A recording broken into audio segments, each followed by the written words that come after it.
যুক্তরাষ্ট্রের সাথে বাণিজ্য চুক্তি চাইলেই বাতিল করা যাবে না, সফররত মার্কিন প্রতিনিধি দলের সাথে বৈঠক শেষে বলেছেন বাণিজ্যমন্ত্রী।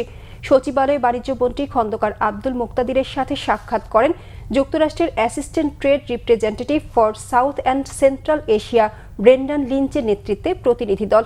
বৈঠক শেষে বাণিজ্যমন্ত্রী খন্দকার আব্দুল মুকতাদির বলেন, বাংলাদেশ ও যুক্তরাষ্ট্রের মধ্যে পারস্পরিক বাণিজ্য চুক্তি দুটি রাষ্ট্রের মধ্যে হয়েছে। এটি এমন নয় যে ইচ্ছে করলেই চুক্তি রাখলাম কিংবা শেষ করে ফেললাম। তিনি বলেন, যে কোনো চুক্তিতেই সংশ্লিষ্ট পক্ষ তার সুবিধা পাওয়ার চেষ্টা করে।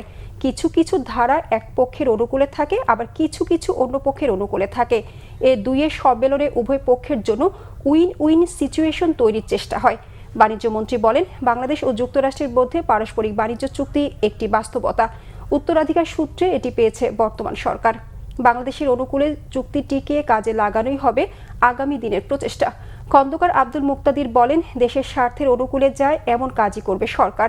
চুক্তির কোনো ধারা বাংলাদেশের স্বার্থের অনুকূলে নয়, তবে সেটি সংশোধন বিধানও এই চুক্তির মধ্যে আছে।